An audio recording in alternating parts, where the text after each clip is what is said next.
आप बहुत सिद्धांत का पहले सिद्धांत समझ लीजिए, उसके बाद फिर हम इसका कैसे इलेक्ट्रॉनिक विन्यास इसकी सहायता से करते हैं वो अपन सीखेंगे।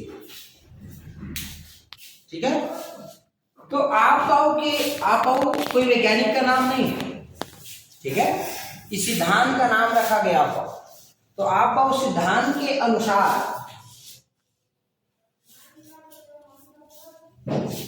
इलेक्ट्रॉन सबसे पहले उस कक्षा में भरते हैं, है ना, जिसके लिए n+l का मान कम हो। ठीक है, मतलब निम्न ऊर्जा वाले उपकोष में इलेक्ट्रॉन पहले भरते हैं, उसके बाद फिर उच्च ऊर्जा वाले उपकोष में इलेक्ट्रॉन प्रवेश करते हैं। यह है आपका सिद्धांत। पहले किसमें इलेक्ट्रॉन पहले भरेगा? निम्न ऊर्जा वाले उपकोष में।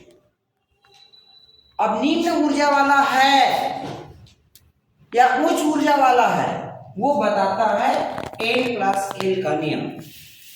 n+l का मान जिसके लिए कम आएगा उनका ऊर्जा कम होगा और उसी में इलेक्ट्रॉन पहले भरेगा।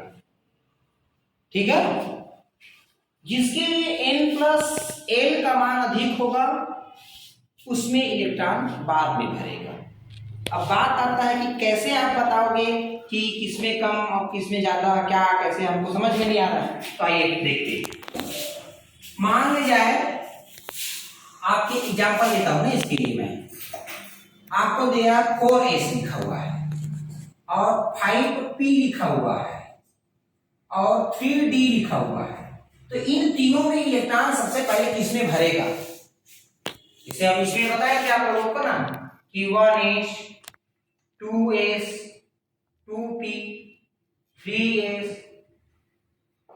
3p 3d 4s 4p 4d 4f 5s 5p 5d 5f 6s 6p 6d 7s 7p 8s। तो इसमें क्या होगा आपका, इस प्रकार के इलेक्ट्रॉन जो है बनते हैं, जो मैं अभी एरो मार्क बना रहा हूं इसके आधार पर। और ये जो है डिजाइन n+l के नियम के आधार पर ही इसको डिजाइन किया गया है।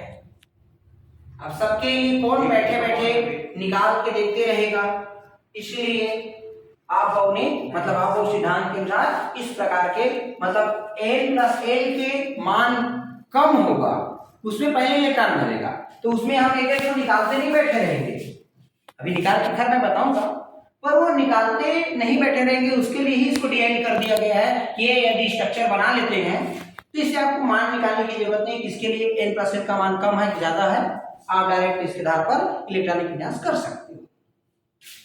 इसमें सबसे पहले इलेक्ट्रॉन 1s में भरता है, 1s यदि भर जाएगा तब 2s में भरेगा, 2s भर जाएगा तो 2p में, फिर 3s में, और यदि 3s भर जाएगा तो 3p में, फिर 4s में, 4s में भर जाएगा तो तब 3d में, 4p में, 5s में, फिर ये भर जाएगा तो आपका 4d 5p 6s में, और फिर उसके बाद 4s में, 5d में, 6p में, 7s में, उसके बाद फिर 5s में, 6d में, 7p में और 8s में। इस प्रकार से इलेक्ट्रॉन भरते हैं। ये समझ में आया कैसे भरेंगे? पहले 1s में, फिर 2s में, फिर 2p से 3s में, मतलब ये इस प्रकार से चलेगा भी ना, ऐसा चाहे तो आप ऐसा बना सकते हैं इस प्रकार। अब जैसा ये गाड़ी मुड़ रहा है, रास्ता बन रहा है, उसके आधार पर आप इलेक्ट्रॉन भर सकते हैं। ऐसा इस प्रकार से ऐसे भर सकते हैं।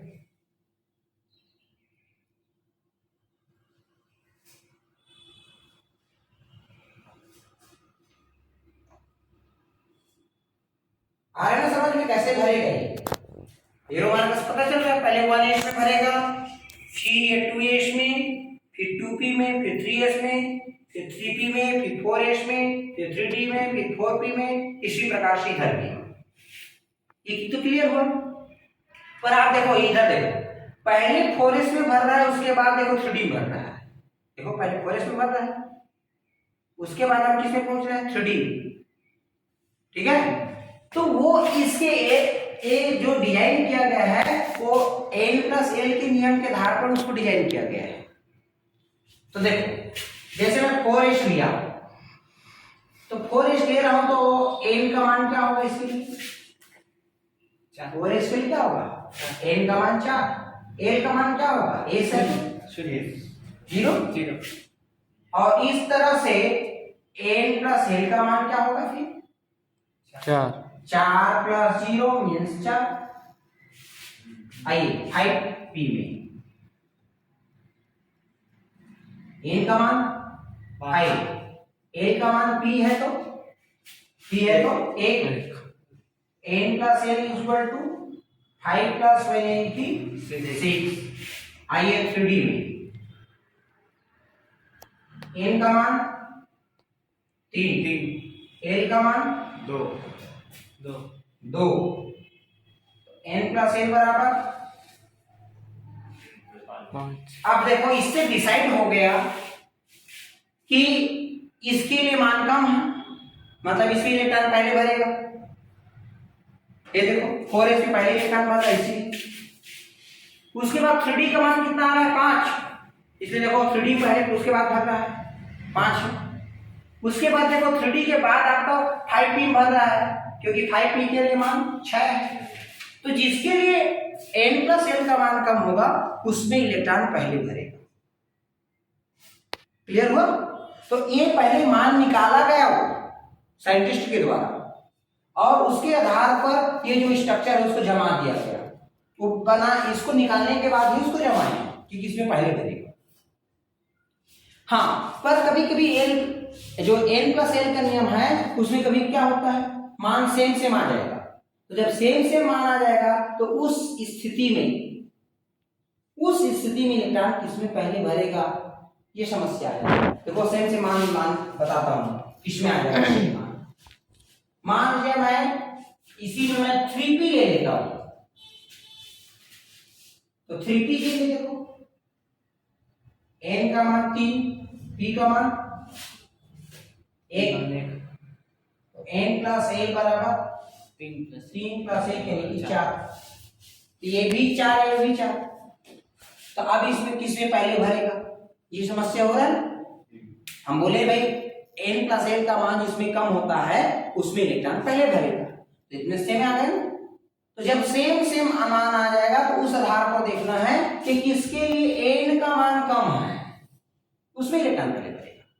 यदि सेम आ गया तब, सेम नहीं आता है, जैसे मान लीजिए हम ये तीनों की बात करें तो इसमें इलेक्ट्रॉन पहले भरेगा, फिर इसमें भरेगा, फिर इसमें भरेगा, क्योंकि इसके लिए मान कम है, उससे ज्यादा ये, फिर उससे ज्यादा ये। पर बात अब हम इसका करें तो ये दोनों में n+l का मान सेम आ गया, तो ऐसी स्थिति में किसको ध्यान देंगे, n के मान को।